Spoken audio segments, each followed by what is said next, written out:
Et bonjour à tous et bienvenue sur Vision Crypto en ce lundi 7 octobre 2024.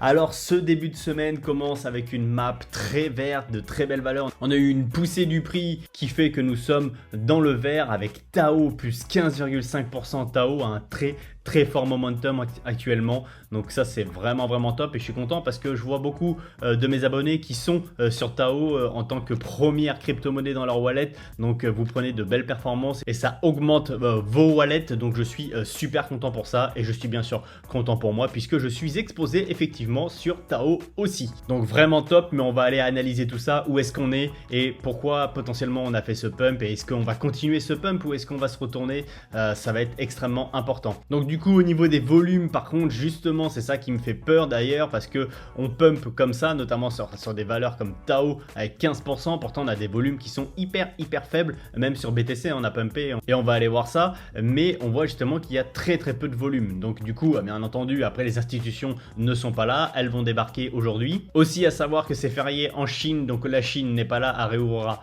demain. Donc 19 milliards sur BTC et 11 milliards sur Ethereum, donc ce qui est relativement faible normalement. Quand on pump comme ça, on est censé avoir du volume qui arrive et là c'est pas le cas, donc bon je trouve ça plutôt moyen. Tout de suite on va aller voir notre ami BTC et on va aller voir ce qu'on fait. Donc du coup on avait notre RLZ short ici où on a buté une première fois, on s'est fait rejeter, on a réattaqué et après boum, grosse mèche où on l'a complètement passé. On avait donc à la fois la RLZ short qui était ici et à la fois la grande résistance qui était ici. On le voit si je dézoome un petit peu, on voit que ici à chaque fois, regardez, boum, résistance, on se fait rejeter. Là on a cassé, support,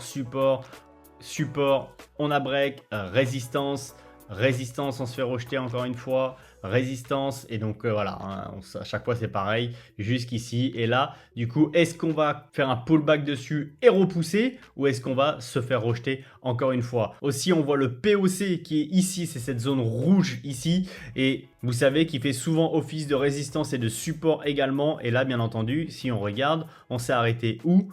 Hop, je rezoome. Je vais nettoyer un petit peu le graphique aussi parce que c'est vraiment le bazar comme jamais. Donc on voit qu'on a fait la mèche où on a été vraiment très haut parce qu'on a une autre RLZ short en plus ici. Donc on a deux RLZ short pour que vous puissiez bien comprendre. On avait la RLZ short ici de ce mouvement là et on a la RLZ short ici de tout ce mouvement là. Voilà. Donc c'est deux RLZ short. Je les note mais bon. Elles ont plus ou moins d'importance, attention. Mais moi, je préfère me les noter. Je sais que ça en met un petit peu partout, mais au moins, j'ai des repères. Et ensuite, on avait le pot of control ici. Donc ça, c'est une zone extrêmement compliquée où ça bataille vraiment énormément. Donc maintenant, à voir ce qu'on va faire. Soit on arrive à faire un pullback et on fait vraiment, on a du volume qui rentre aujourd'hui avec les institutionnels et ça explose. Et croyez-moi que si par contre, on va faire un nouveau plus haut ici, c'est très bullish parce que ça voudra dire quoi? Ça voudra dire que on est vraiment dans cette tendance haussière, c'est-à-dire qu'on a fait ici un plus haut que le précédent, ici on a fait un plus bas plus haut que le précédent et là si on pète ici on fera encore un plus haut que le précédent et on aurait fait encore un plus bas, plus haut que le précédent ici. Donc ça serait vraiment très bullish. Après, est-ce qu'on va avoir suffisamment de force?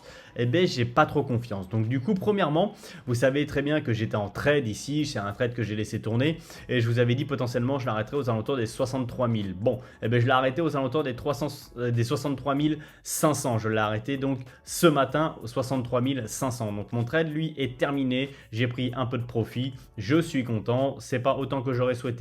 Mais comme j'ai pas trop confiance, je préfère l'arrêter. Je vais enlever un petit peu tous mes dessins parce que ça commence à être vraiment beaucoup le bazar et je vais vous montrer les scénarios que je privilégie maintenant. Alors premièrement, le scénario de descendre ici dans cette RLZ longue n'est pas du tout invalidé parce que je vous ai dit que si on fait un plus haut, c'est extrêmement bullish, on fait les plus hauts, voilà, comme je vous ai expliqué tout à l'heure, je vais pas me répéter. Par contre, à l'inverse, cela, si on commence à faire ici un plus haut, plus bas que le précédent, ensuite ça veut dire qu'on est parti chercher un plus bas que le précédent. C'est-à-dire que là, si on s'arrête, si je reprends mon petit crayon, si on s'arrête ici, eh ben on va faire probablement ça. Et on va faire donc ici un plus bas que celui-ci. Et donc là, à très court terme, on recommencerait une petite tendance baissière. Mais il faut voir la tendance de fond. La tendance de fond resterait haussière le temps qu'on ne casse pas ici le niveau des 52 000. Encore une fois, on peut aller dans cette RLZ longue et après repartir. Ça serait plutôt sain, ce n'est pas biriche, mais il faut savoir qu'on peut se le prendre. On irait chercher les liquidités ici, les liquidités ici, et pourquoi pas aller combler le petit gap CME qu'on a un petit peu plus bas. C'est une possibilité à prendre en compte. Sachant que ici où on est, c'est une zone difficile à passer. On peut totalement se faire rejeter et se faire rejeter violemment. Donc soit il y a du volume qui arrive, du volume acheteur et on peut exploser. Ou alors s'il y a énormément de personnes qui sont en train de shorter, on peut faire un petit short squeeze donc en allant à l'opposé de ce que la majorité fait. Donc on va voir un petit peu ce qui se passe. Je préfère ne plus trader pour la journée en tout cas. C'est pour ça d'ailleurs que j'ai clôturé parce que j'ai pas trop confiance. Je sais pas, il faut que je vois un petit peu mieux, une meilleure lecture du marché. Actuellement, ici, de toute façon, j'ai pas du tout envie de prendre un trade, que ce soit sur les altcoins ou sur BTC. Et vous allez voir d'ailleurs sur les altcoins pourquoi je ne prendrai certainement pas de trade. C'est pareil, hein, j'avais des trades en cours, j'étais sur Phil, sur Solana et AAV et j'ai clôturé mes 3 trades ce matin et on va aller voir ça tout de suite pourquoi. Hop, ici simplement pourquoi? Parce que je m'étais dit qu'on allait retaper justement cette grosse résistance. Vous le savez, hein, si vous suivez les quotidiennes, c'est une très grosse résistance. Alors résistance ou support, à chaque fois je le change, mais là maintenant on est repassé en résistance parce que hop là, parce qu'on est repassé dessous. C'est un support quand on est repassé dessus, mais pour le moment on est repassé dessous, donc là c'est encore une résistance. Et donc je m'étais dit qu'on allait, je laissais mes trades ouverts jusqu'à qu'on retape dans cette résistance. On a retapé cette résistance. Je vois d'ailleurs que justement le prix s'est arrêté dedans et donc du coup on est en train de reculer un peu. C'est pour ça que j'ai préféré clôturer toutes mes positions. J'ai pris mes profits. Je suis très content. Maintenant on va attendre de voir ce qui se passe encore une fois. Soit on redescend, on rechute et on va faire soit un nouveau plus bas selon ce que nous fait BTC, soit on va juste faire une respiration et on va repartir. Je vous rappelle que le marché est drivé par BTC, donc il va falloir vraiment attendre de voir ce que nous fait BTC. Mais voilà, pour le moment, ni sur les altcoins, ni sur BTC, je ne vais pas réouvrir de trade. J'attends de voir ce que le marché nous fait et j'attends de voir la réouverture du marché chinois demain. Juste quand même pour la dédicace, hein, Tao qui nous fait encore, boum, un nouveau plus haut ici. Vraiment, il a un très très fort momentum actuellement. Tao, il est vraiment au taquet. J'ai l'impression que la terre entière est exposée sur Tao. Vraiment, vraiment top. Je pense de toute façon, Tao, il fera une belle performance, hein. On ira possiblement chercher les 1500 à 2000 dollars en fin de cycle. C'est quelque chose qui est totalement possible.